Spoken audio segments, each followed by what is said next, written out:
Hello, great മീഡിയാസിലേക്ക് സ്വാഗതം. അങ്ങനെ മമ്മൂട്ടിയുടെ അടുത്ത സിനിമ ഏത് എന്നുള്ളൊരു ചോദ്യം, അത് മഹേഷ് നാരായണനുമൊത്തുള്ള സിനിമയാണ് എന്നുള്ളതാണെങ്കിൽ അത് മാറ്റി വെച്ചിട്ട് ഇപ്പോൾ മമ്മൂട്ടിയും പൃഥ്വിരാജും ഒരുമിക്കുന്ന സിനിമ എന്നുള്ള ഒരു വാർത്തകളാണ് നമുക്ക് കാണാൻ കഴിയുന്നത്.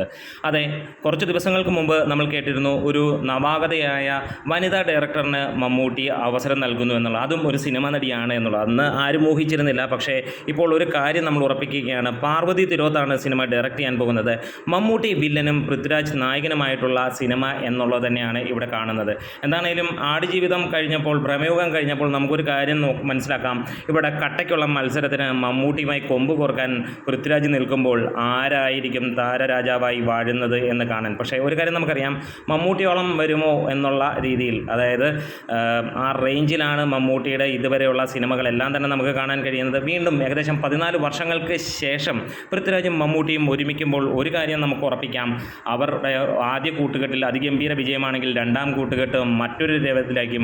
ആദ്യം ചേട്ടനും അനിയനുമായിട്ടാണ് വന്നതെങ്കിൽ ഇവിടെ വില്ലന്മാരായി അല്ലെങ്കിൽ രണ്ട് എതിർകക്ഷികളായി വരുമ്പോൾ എങ്ങനെയായിരിക്കും എന്നുള്ളതാണ്. എന്താണേലും മഹേഷ് നാരായണൻ്റെ സിനിമ മാറ്റി വെച്ചിട്ട് ഇങ്ങനെ ഒരു സിനിമ ചെയ്യണമെങ്കിൽ അതിൽ കണ്ടൻറ് ഓറിയൻറ്റഡ് ആയിരിക്കും. അത് മമ്മൂട്ടി ഉറപ്പ് നൽകുന്ന ഒരു കാര്യം തന്നെയാണ്.